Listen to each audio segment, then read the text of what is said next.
Hi! I want to talk about something completely off the wall for most of us, and something we don't think about very often. I want to talk about stilts. Remember stilts?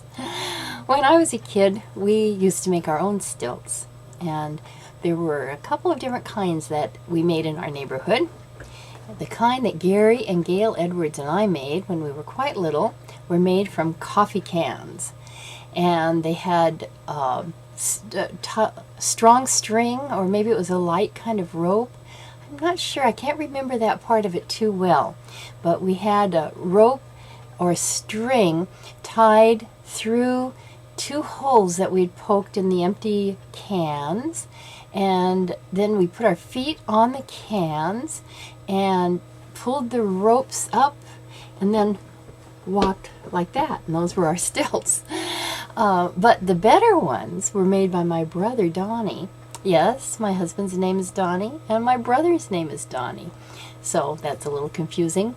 I usually say Brother Don. So Brother Don made these wonderful stilts with long, I guess, 2x4s. I'm not too good at what things are made out of, but big long pieces of wood that we held on to. And then they had a wedge shape that was nailed on maybe about a foot off the ground or 2 feet. I don't know. It seemed like they were pretty high up. And we held on like that and got up on it, and then we walked that way. So those are the stilts that I remember from my youth. And I think when my kids were small, I don't remember that they ever had stilts, but I think there was a time when you could see them in toy stores. Maybe you still can.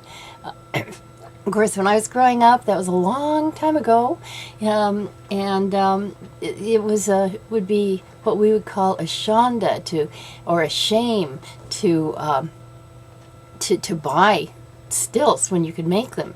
You know, my brother made his own scooters out of discarded roller skates and things like that. The other boys in the neighborhood would just laugh a boy off the street if he had something like a slingshot that came from a store. You didn't do that. You didn't buy slingshots. You made them.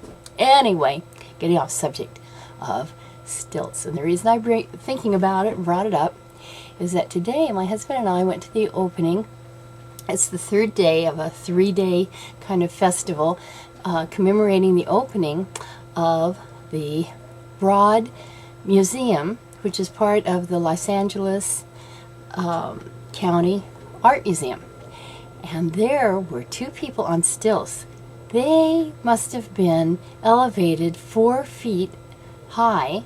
They didn't have anything to hold on to, and they were there dancing and cavorting around when we arrived. And we went in, we saw all this, fabulous, everything they've done with that museum, and we loved it. We had an interesting time. And we came out, we went to the little cafe they have there, and we didn't go to the fancy one this time. We just went to the regular one, and we had lunch. And when we came out, it was 2.5 hours later. They were still there on their stilts, way high in the air. And it was really, really wonderful. People were walking between their legs. Women were pushing the baby strollers between their legs. So that's what made me think of it. And that reminded me that a few days ago, I was watching a program on TV. In fact, it was one of the recent Oprah shows. And they just showed a glimpse of a dream house they were building, and I just saw a glimpse of a man painting the walls wearing stilts. And I never heard of such a thing. It wasn't explained.